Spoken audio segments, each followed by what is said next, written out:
Cheryl Hentz, your host. Very pleased to welcome to the show this evening 2 more candidates running for the Oshkosh Common Council. To my right is Paul Esslinger. Everybody, I think, knows him. He's been around for a long time here. Thanks. And to his right is Tim Neubauer, who is a newcomer to running for the city of Oshkosh Common Council. And we're going to find out more about him and find out where they both stand on a lot of issues on tonight's show. The spring election is April 7th, 2026. It's a really important election, so please go to the polls. Before that, make sure you're registered to vote. You can do that by contacting your local clerk.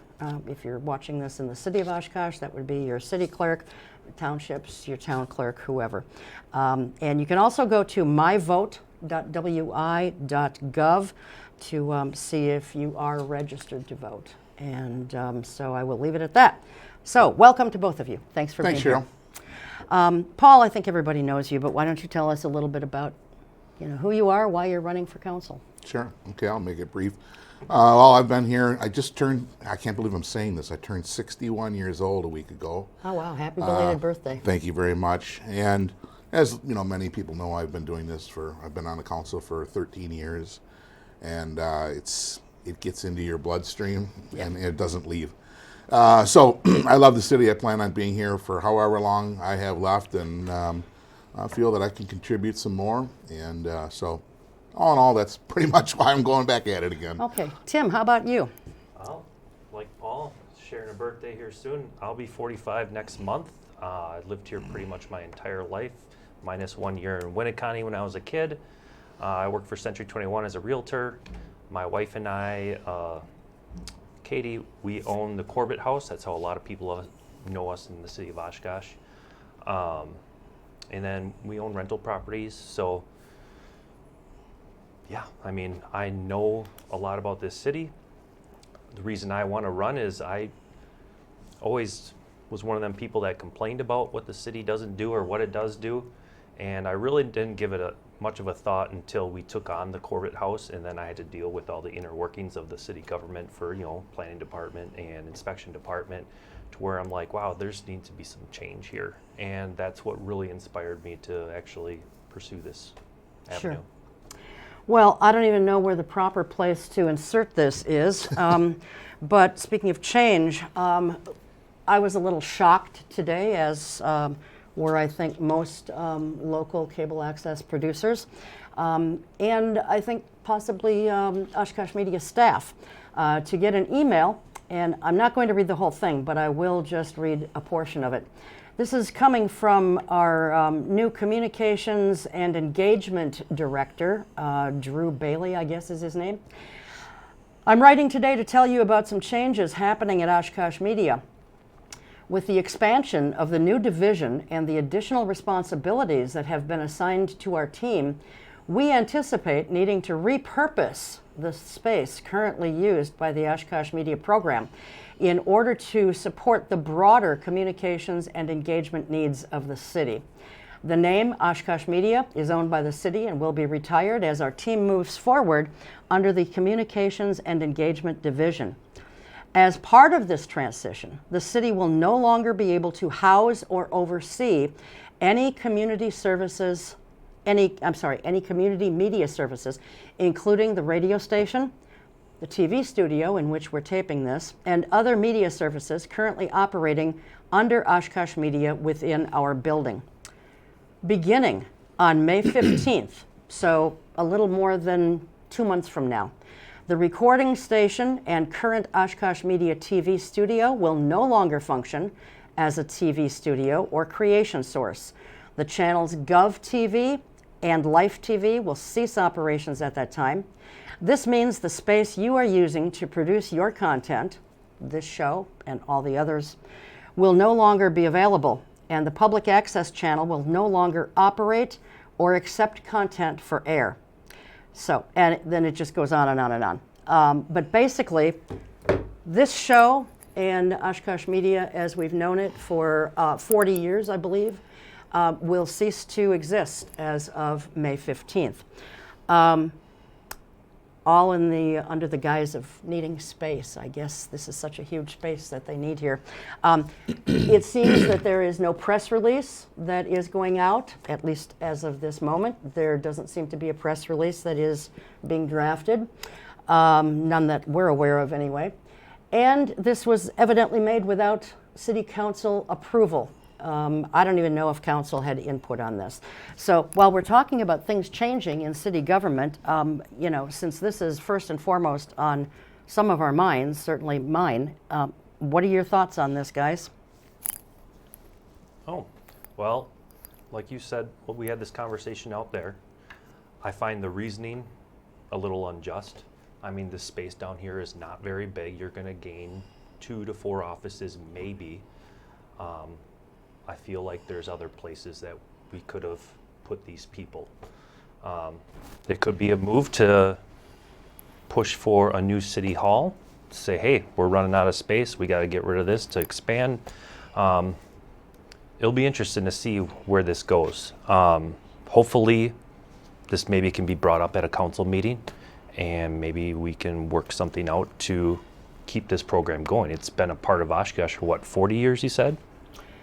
Oshkosh Media has, yes. Yeah. Yeah, this, I mean, this show's been on the air since 2002. We took a couple breaks, one during COVID and one when I thought I was going to quit and I was off for a year. And then people are like, come back, so I came back. But, Yep.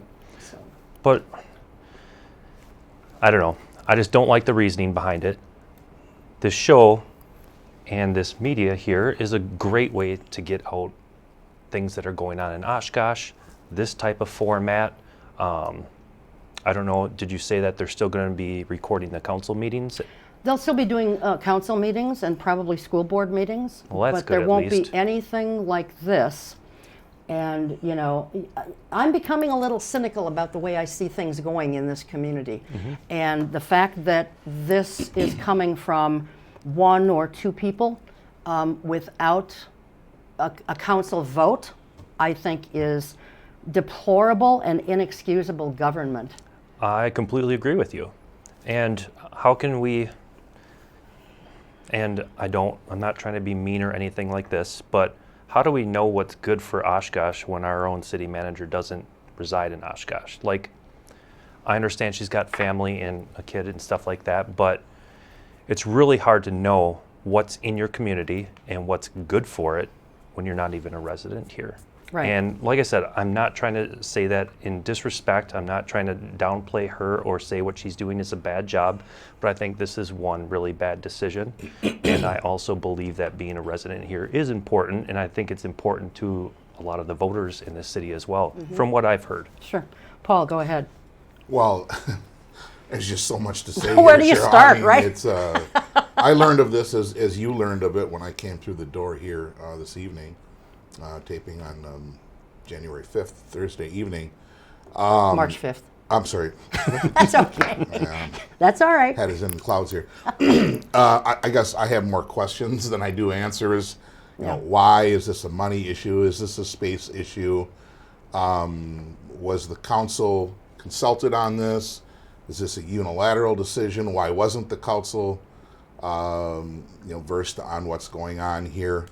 I just remember, when I was on the council the first times, my name is out on a plaque out in the lobby there when this opened up, and I was excited, and the rest of the council at that time was excited that we have this access, and so we have 2 distinct differences here. One is the public access, and one is the where the city staff does the meetings. Okay, but I have been to down in Madison.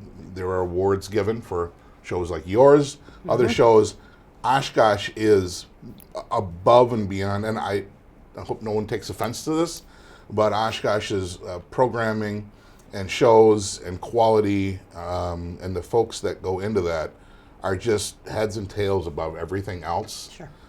So again, there's a lot to learn here yet, but the fact that they're talking about the public access part of that going away is extremely concerning to me. Especially after, in the last couple of years, they have spent a lot of money with new cameras, new equipment in the booth, in the control room. I mean, I don't know, I don't have a dollar figure, but there's been a lot of money spent on upgrading and really making it even better than it has ever been. And I find this interesting.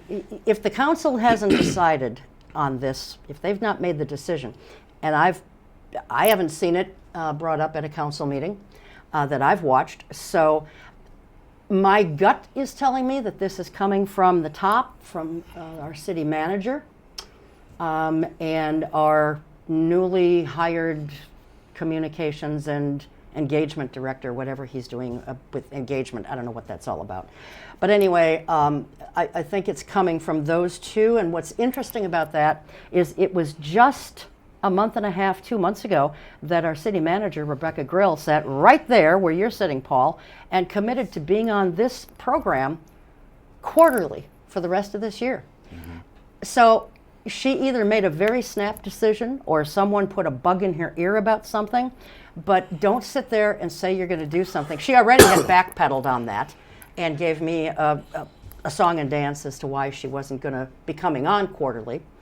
And now this comes down the pike. It just seems like it's very well orchestrated. And here's where my conspiracy theory is coming in. It seems like it's very well orchestrated, or maybe not so well orchestrated, to find ways to keep the public from knowing certain things unless it comes through certain channels.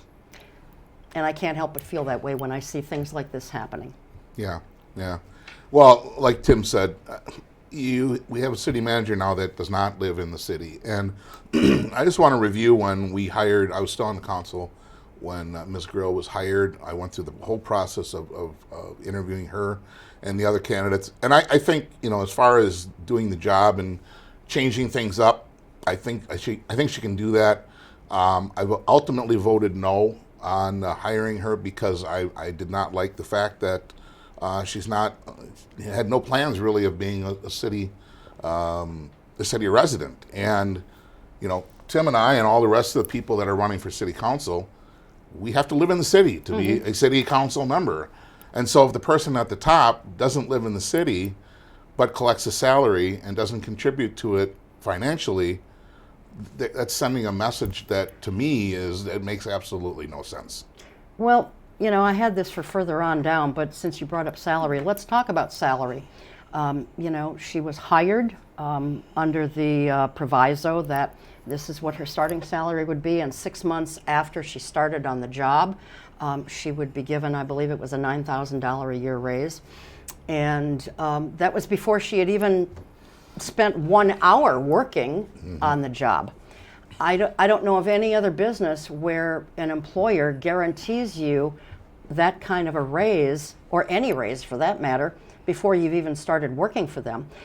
And you and I spoke earlier about full-time elected mayors in Appleton and Green Bay, both cities that are bigger than Oshkosh, and their full-time elected mayors only make about half of what she's getting for the job that they're doing, and I suspect they're doing probably a bigger job than she is. Yeah, and if I could just start this off, kudos to her. When you're applying for a job and they're willing to give you those types of dollars, you take it. So sure, I don't blame her. I blame the council. Yeah, right. And so I can tell you, as someone that was in those closed door meetings with the salary, there was a range. We had a professional individual come in and tell us what we should do, which is another joke.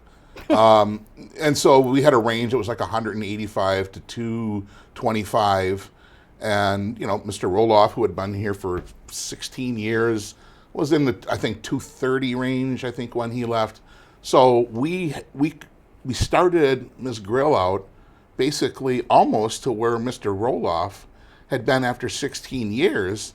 And I said at the council, in the executive session, I said, well, this is crazy. Not that we owe Mark Roloff an explanation of what we pay a new city manager, but when you're paying someone that has never been, probably been to Oshkosh, but never been employed by the city, never really been a city manager, and you're going to start paying this individual close to someone that's been here for 16 years, that's insane. And you're right. And Appleton and Green Bay, boy, I don't know. I think they're doing pretty well, and the mayors there are making like $115,000 a year. Yeah, Appleton mayor makes between 2026 and 27, $117,729, and that's going to go up to $120,000 for the next year. And then the mayor of Green Bay makes even less, $102,298.55. Yeah. And next April, like 2027, that'll go to $140,000. So, I mean, a little less than half of what she's making. What is she actually making right now? I believe it's $216,000. Yeah, $216, right? I think. Plus, then you get the benefits. You got to remember the benefits too. Yeah. Isn't there mileage pay too? That thing is so juiced up with stuff. I mean, it was. I mean, I was looking at it and saying, "This is really." Again, I don't blame her. You take what someone's willing to give you, but to me, the average citizen in Oshkosh, I would venture to say that 80% of them are making under $100,000 a year, clearly, Oh, yeah. and less than that. And then when you're paying someone $215 plus benefits, probably you're approaching $300,000, and people are frustrated with government, and it throws gasoline on a fire that's pretty hot already. Yeah. So to me, I think the pay for these city managers is absolutely crazy. And then the people don't hire them. I mean, they don't vote for them. They vote for council members. Right. But we're one of 7. So I've talked to you about this many times. This form of government that we have here really needs to go. It needs to go. What's a council member make? $5,000 A year, right? a year. Yes, that's right. Yeah, a year. That was it. Well, so let's talk about the form of government. Tim, you've been here a while, pretty much all your life. What do you feel about this form of government? Do you feel that the city manager, council members at large form works better? Or, should it be like so many of our counterparts around the area and around the state for that matter, where it's an elected mayor and an aldermanic form of government? I mean, they both have their pluses and minuses. What I'd actually like to see, and I'm sure there's a way to do it, but get more residents' input on things. So let's say we're going to get rid of this media place. Can we do like polls or get like public's perception? Like, I feel like we make a bunch of decisions where we say it's the best for our city and best for our citizens, but I don't feel like everything that's being decided on is actually best for our city and our citizens. I don't think they want to hear what people have to say. No. I think just a few of the decisions that have been made recently and some of the things that have been done recently, I think that sends a very clear message that our city manager, she does not appear to care what people think. Maybe she does, but she's got a damn funny way of showing it if she does. And me, I'm for simplicity. I think we need to simplify a lot of things, like the amount of ordinances, the amount of permits, the amount of like permission seeking that homeowners have to do in order to do things on their own property that we're already paying a substantial amount of property taxes on. I mean, you look from 2020 to today, I mean, most people's have doubled. But then I spent like 2 days, I got stuck in this rabbit hole of going through the assessor website and looking through assessments. And they're all over the place. Yeah. Like, for instance, like, okay, I love the Herd Arena. I think that is a great thing for Oshkosh. I know for what they hold for events, it's probably hard for them to turn a profit, which we've known they've had financial issues. But we have that building assessed at $20 million. That's $336,000 in taxes they pay for basically, I mean, the building's cool, but there's not much to it. Now, we gave away this land for this new hospital to build, and great, there's nothing wrong with the hospital, the jobs it brings and all that good stuff, but one, we gave away a nice river property that could have, I don't know, maybe been something different, but that place reassessed at $7 million. That's insane to me. Well, sure. 7 million as opposed to how much? 26? 20 for things. So 20? you're telling me Okay. that hospital is assessed at $7 million, pays $140,000 in taxes. That building is worth less than the arena? Like, all I'm saying is, I was going through it and I fell down this rabbit hole of looking at assessment values, and I feel like they're not consistent. We hired outside for all the commercial stuff, and I don't think that worked very well. There was a lot of properties that actually, or I shouldn't say a lot, there were certain ones like City Center. That one for the last, since 2020, was right around the 12 to 11 million assessed rate. Now, for this newest one, they were assessed at 7 million. So they went from paying about, oh gosh, was it $270,000 in taxes to 130. Why? Yeah. When all the other commercial properties went up an average of 18%, this one goes down like 38%? That's insane. There's no rhyme or reason to things. No, there's really not. There's not a lot of consistency going on right now. For instance, too, and I'm sorry to get off topic, but you know, the whole gambling machine thing, to me, city should not be meddling in that. It's a state issue. If they don't want to mess with it, it's not our issue. Realistically, I guess city council voted in this new ordinance about the machines that they want to start to imply. Well, at the last council meeting, not this previous one, but the one before that, business came in with a business plan. They want the gambling machines with the the license so they can have them. It was approved. 2 weeks later, next council meeting, council even said, this gentleman that came in has the exact same business plan as the previous one that they just approved. This person, nope. It was a 3-3 tie. So I don't know if that ever comes back up or not, but you're telling this person he can have it, but now we're going to put our feelings and we don't think gambling's right for Oshkosh, which it may not be, but this is a small business owner that's just trying to survive. Sure. And we already have it all throughout Oshkosh. So how can we tell everybody else that they can keep all this stuff, but this guy who just wants to keep up with demand and everybody around him, he can't. He wants to be on a level playing field, and he should, as a taxpayer and a business owner, he should have that right. Yep. And that was know? like, that's one reason why I wanted to run for council. So like when we bought that Corbett house, that place was in shambles, sat vacant for like 10 to 15 years. You couldn't live in it. It was bad. I bought it with the intention of us family, are going to redo it. Ran into hurdles right away. Well, because you don't live on the property, you can't pull permits on it.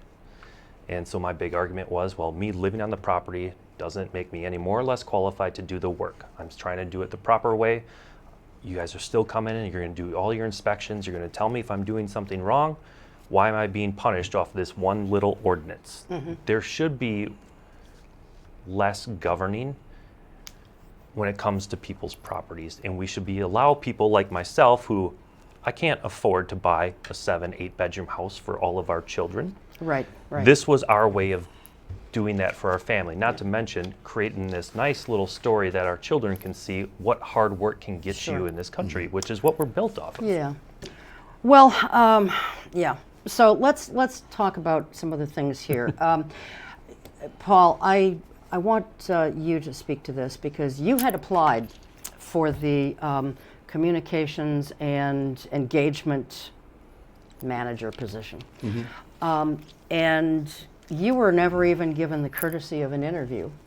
But one thing that you found out during that process is that an outside firm was hired to vet through the applications, the resumes and so forth, and to make recommendations to the city manager and probably the HR department as to, who would be a good candidate and who wouldn't be a good candidate. Here's my problem with this. We got a city manager making over $200,000 a year just in salary, okay?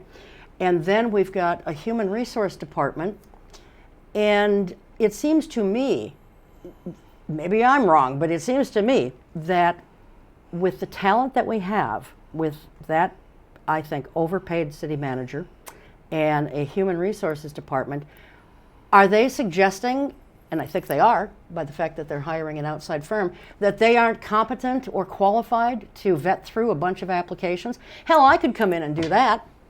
Well, you're right. You know, it's I mean- concerning, and I mean, ultimately the city manager is going to be the one that's going to make the call on that, because that person's going to work directly with her in that office. So yeah, I mean, I I had applied for that, and I had applied for a couple city jobs previous to that. One was in the assessor's office, doing assessments, and I've been in real estate for 13 years. I didn't get an interview for that. One was in the community development department, speaking to developers on what, if they want to come to Oshkosh, and I didn't get an interview for that. And the good thing about that is I was informed that I wasn't going to get an interview. I thought that was interesting, that you're qualified, you don't get an interview. But the communications position I applied for, and it was, 3 weeks or so, and I had heard nothing on what the status was. So I tried calling the city manager's office. Couldn't speak to her naturally. Oh yeah.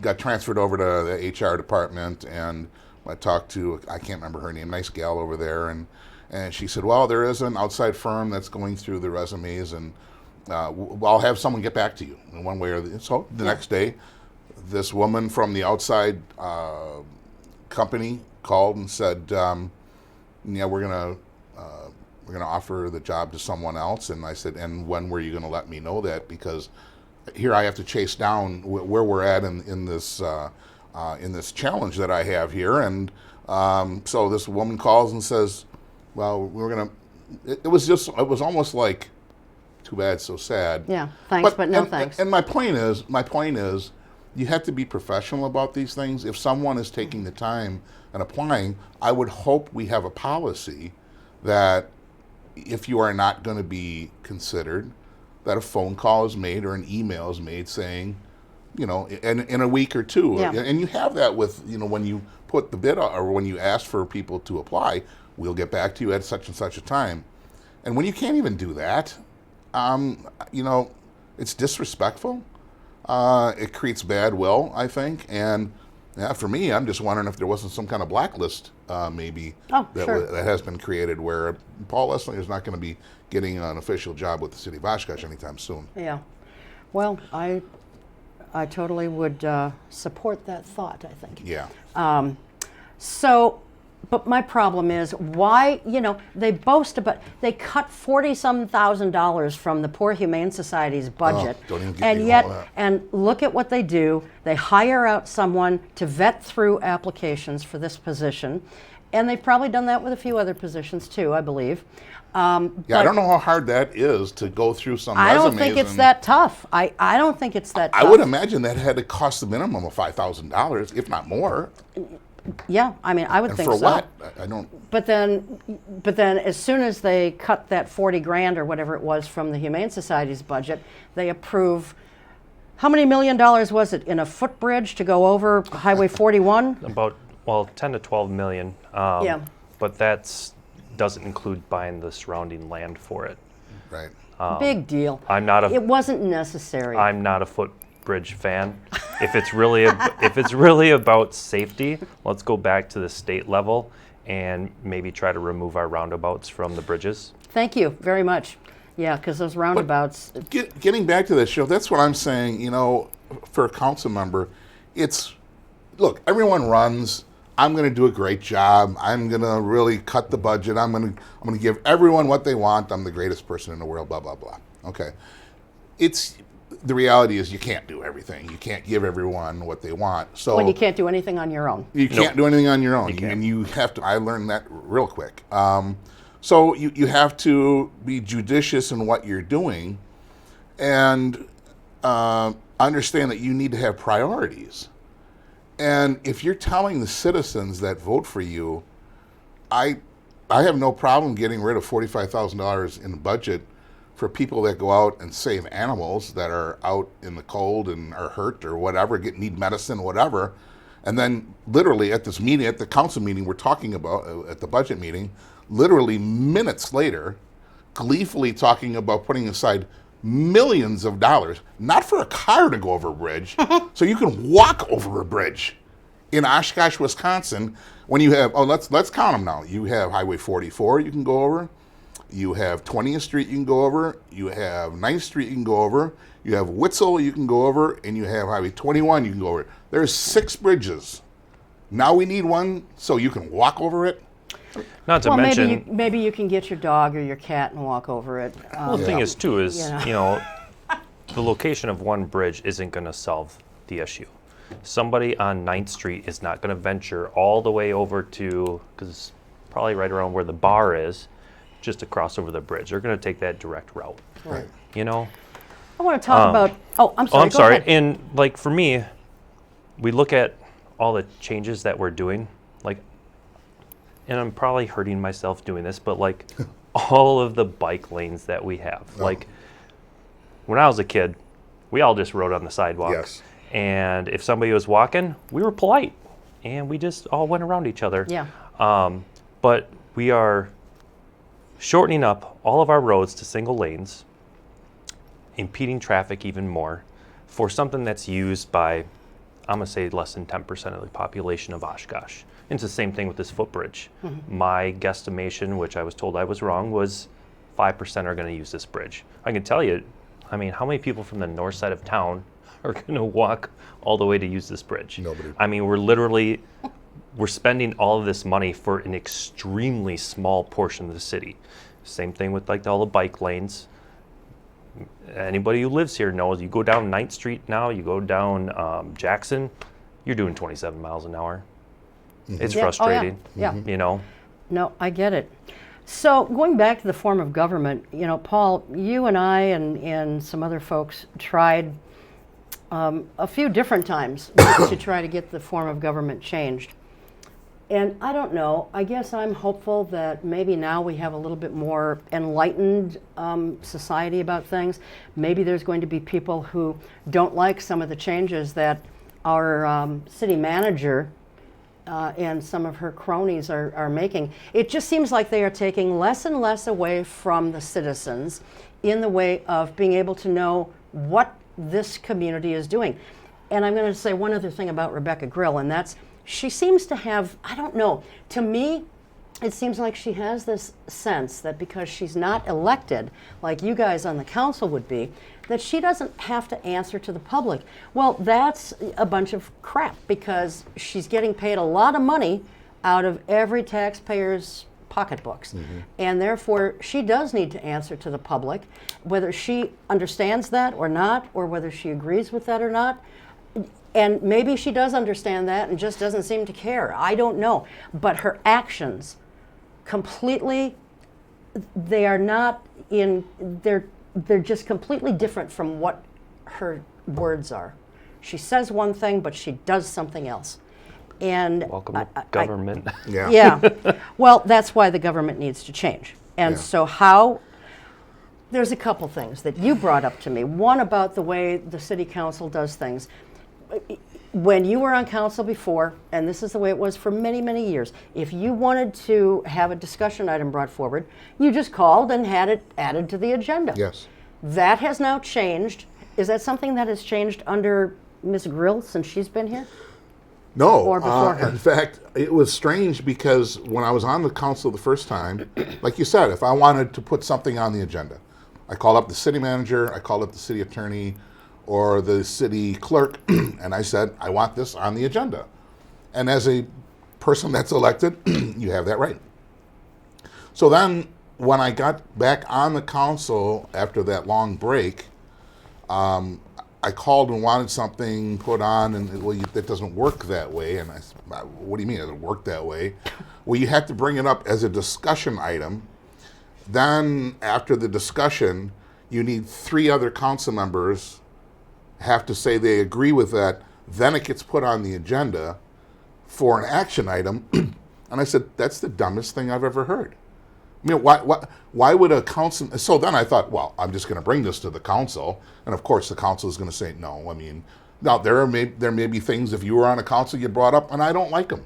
Well, if you're elected, you're elected. That's the power that goes with it. Right. So I brought it to the council. I said, well, let's get this down to one, maybe two. So you bring something forward, you have to have at least one other council member saying it's a good idea. I sat there and I was running uphill on grease.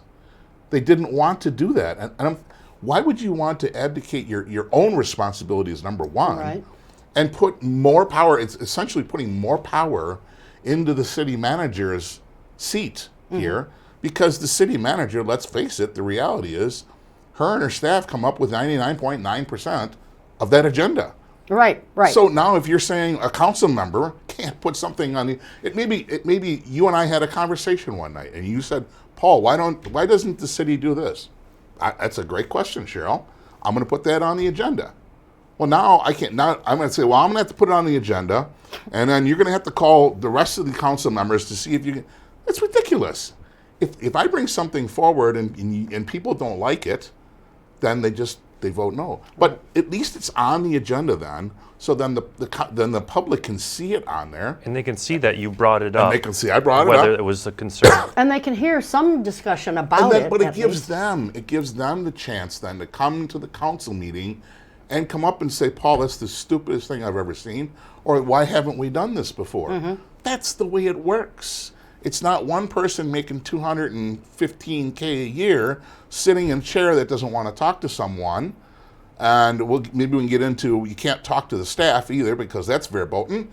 That's going to make all the decisions. And then, so the residents are out there saying, well, why do I have a council member? Why don't we just have a city manager that just votes on everything herself and be done with it? Sure. Well, that might be the way we're headed. Who knows? Who knows?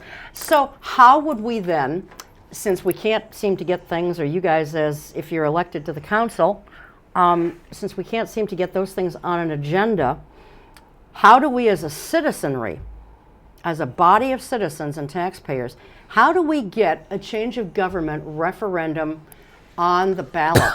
It's been so many years, I can't remember how we went about doing that. And laws may have changed since then. But I think it's too wishful thinking that we can get it on a ballot by April, when this is, the election's only a month away. That's not going to happen. But, I think it is something that we definitely need to look at and work toward, maybe with the next spring election. Well, here again, I brought that forward recently. Well, first of all, you can do it. The folks can do it by direct legislation, going out and getting signatures of, I don't know, is it 5% or 10% of the last gubernatorial election? It's a massive undertaking. It is. And quite frankly, people don't have the time. They don't have the knowledge, and then you have to have the question that you're going to have on the ballot. You have to have that figured out before you can even do all of that. That's not going to happen.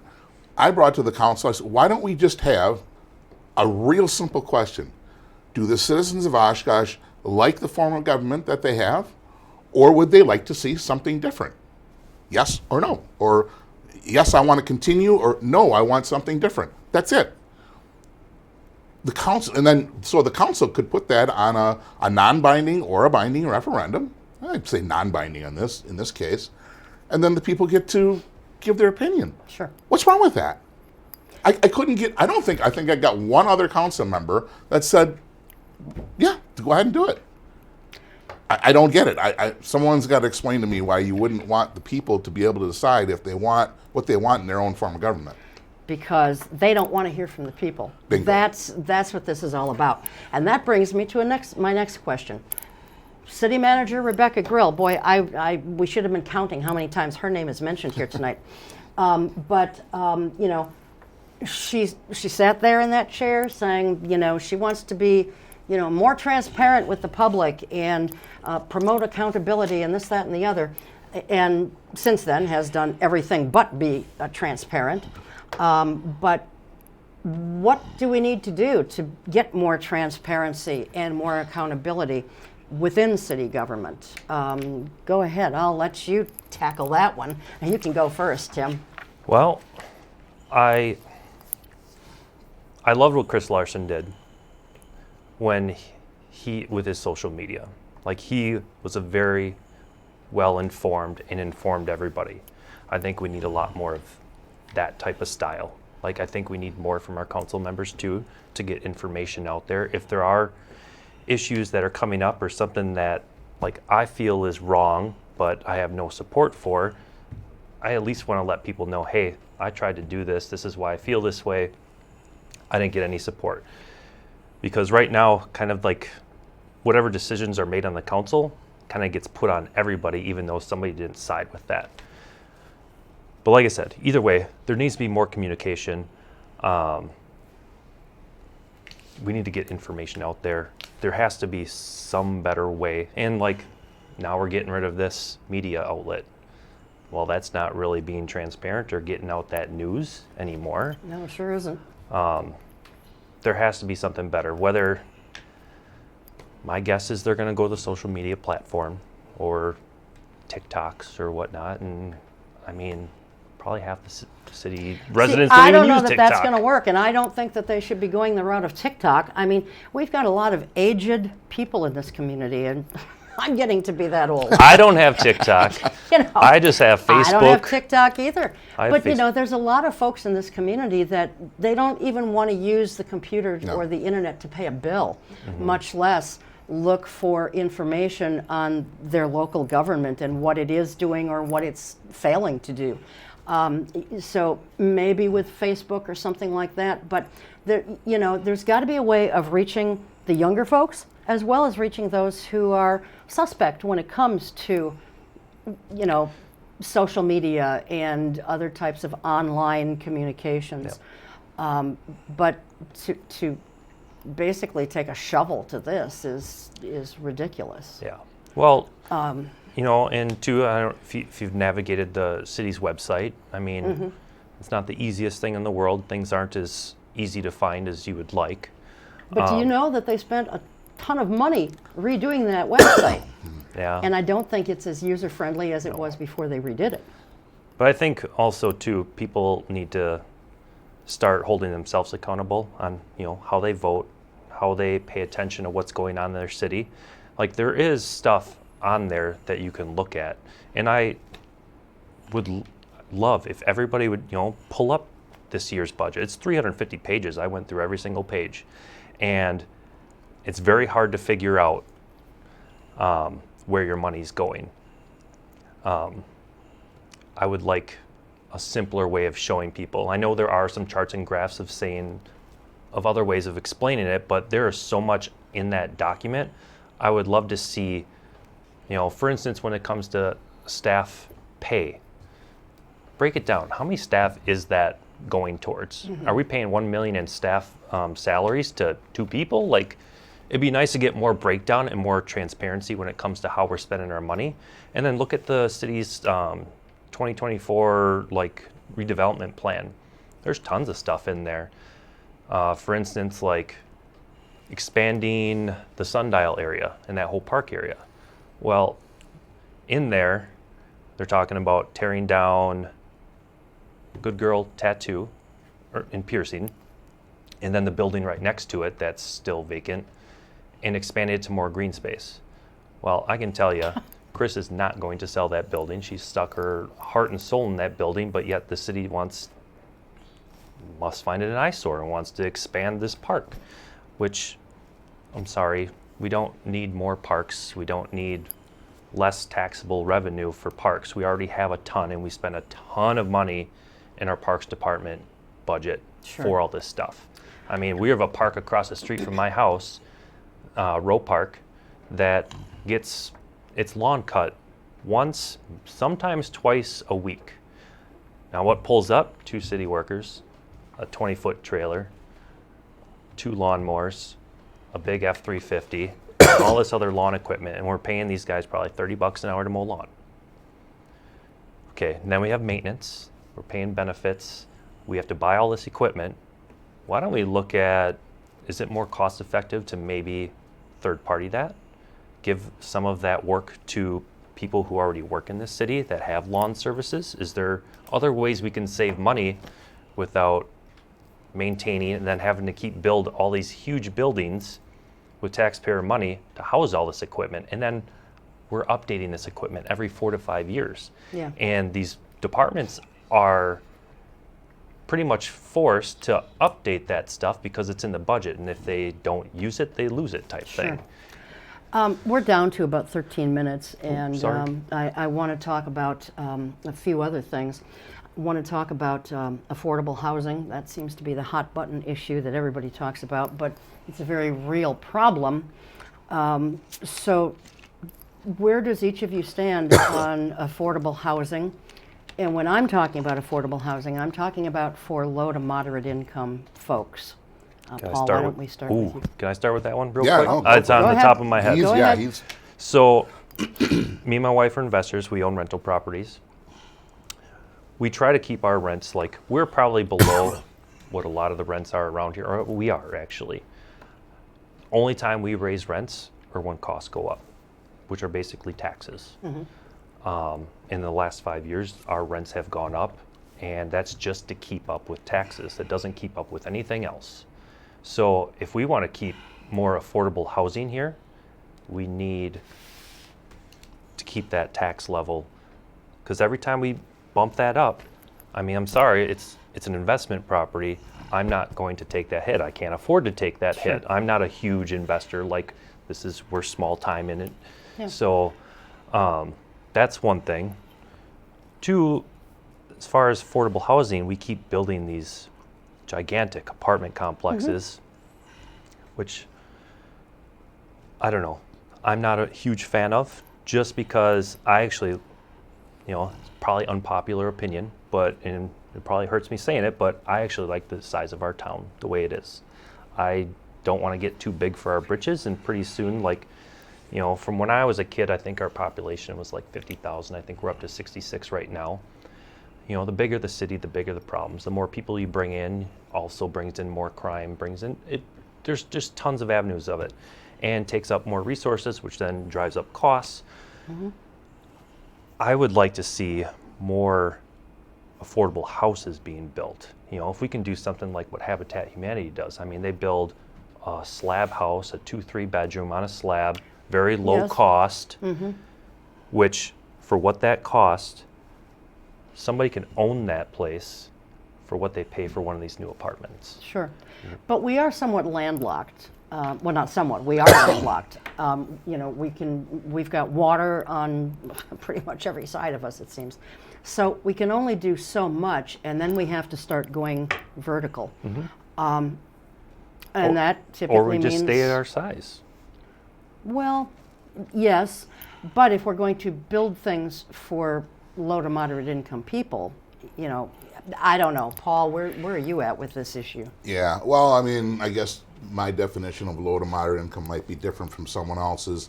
And I think we also need to be cognizant of what the role of government is in these projects. I will say one thing that I was happily involved with, was when we had a strange situation where Washington School closed from school district, and that could have been sitting there for a long time, getting run down. So we made an agreement with the school district, Habitat for Humanity, tore that down, and there's going to be homes like Tim's talking about, and he's 100% right. So we have done things like that, and I just wrote something. Farmington, so a road off of Jackson Street, we made that ready for development. The mill on Main, Michigan, at the end of Michigan Street, there's a new development going up there. There's going to be apartments there. Yeah, on 4th over there. I wouldn't yeah. call Mill on Main affordable housing, though. Well, I don't. Yeah. Well, yeah, and I just call it housing. Yeah, okay. And all so, right, gotcha. but and I got this question asked when we were. Tim wasn't there, but when we were at the last League of Women Voters, what's going to happen with the development on South Main Street? Well, it's not for me to really say. I mean, you have to kind of put that in the hands of developers. I mean, if they Which want, property are you well, talking about, Paul? basically anything from the bridge to I call it the Coca-Cola building. It's Okay, all right. so all of that, and where right, the gotcha. arena is and Yeah. whatever else. What's going to happen with that? Well, me as a city council member, well, the staff reviews plans that come forward. So, I mean, Paul Esslinger or another council member doesn't get to say, well, I want some fancy building there. Well, okay, well then you build it. And so again, it's the role of the government that has to play their part. And I think communities get developed based on what developers believe is going to work there. I mean, the developer is not going to build something that he or she thinks they're going to lose money on. Yeah. So I don't know if I've answered your question, but for me, we have to be careful of how far we get Tim and I are in real estate. The council should not be in real estate. Mm-hmm. I think that the city has done some good things, like with the stuff down on Jefferson Street, having a daycare in there for second shift workers, that kind of thing. But, maybe we need more of that kind of thing to help out folks who are basically being shut out of the housing market because they can't afford it. So I think the city's on the right track with some of those things, but I don't know. No matter what you do, it never seems to be enough, because Right. I think people are falling too quickly into the non-affordable housing crack. They can't afford it. Well, look at taxes. Taxes are a huge one. As a real estate agent, I'll show a $600,000 property here in Oshkosh. Their taxes are probably about $12,000 on that property. I just sold a property in Black Wolf, $600,000 property. Its taxes are, I think it was like $6,000, $5 or $6,000. Wow. Yeah. So, as somebody looking for a house, a $6,000 difference is what, $550 a month?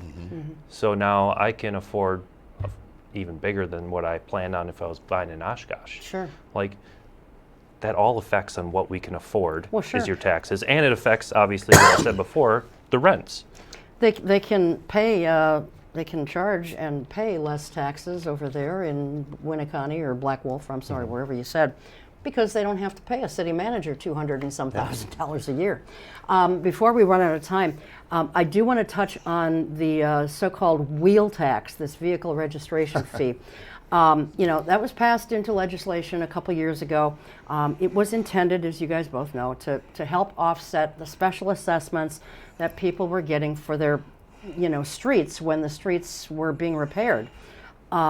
It may have been successful from that standpoint, but it hasn't been a really fair or equitable thing all the way around.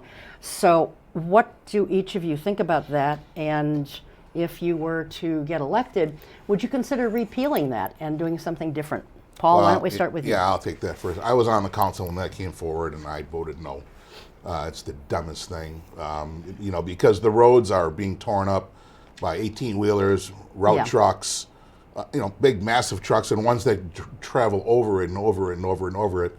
So now we've just levied a $35 fee on Grandma Jones, who's 85 years old and puts 3,000 miles on her car a year, and versus, Silly Sally, who drives 100,000 miles with her F-350 or whatever, and so they pay the same price, but and then, like I said, the big trucks or whatever that drive in Oshkosh, they pay nothing, and the people from Black Wolf, Nakaimai, Town Algoma, they pay nothing.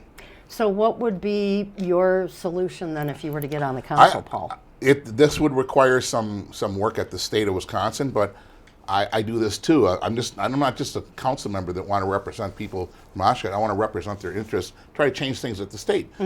I would have a gasoline tax, and quite frankly, the more you drive, the more gasoline you have to put in your vehicle. Now you have these semis that are coming in from all over the United States that are coming into Oshkosh, and when they fill up, they're filling up with 200-300 gallons of fuel at one time. Now they're paying the freight to have the roads redone in Oshkosh. Again, That's how it should be. Right. We can't do that. The council cannot do that. I want to be clear. We cannot do that on our own. But I said at the council level, I said, well, let's get together with the state.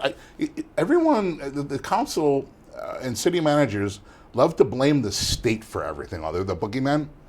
and I understand that they do some strange things and they don't allow us to. But have you talked to them? Have you tried to do something different? They're not mean people. I know who they are, and they'll listen. And so, we need to really start. I've said when I was on the council, we have to start doing things differently. People are they have challenges. We have to do things differently. A small fee on gasoline where you wouldn't have to pay it through your, you wouldn't have a special assessment at all, Yeah. and you wouldn't have a wheel tax.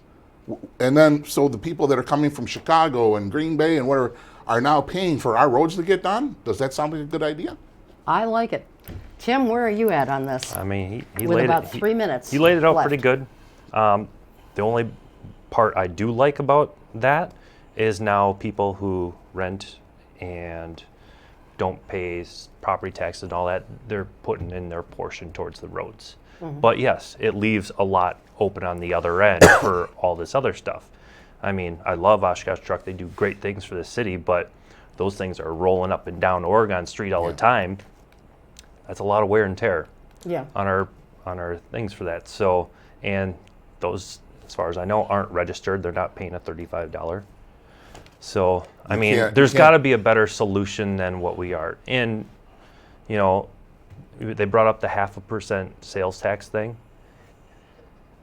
I think it could be a great thing, actually. However, I think there's not enough trust in our local government to where it's actually going to mean cheaper for the rest of us. Are you Like our talking about the 0.5% or 0.5% county sales tax? Yeah. Okay, all right.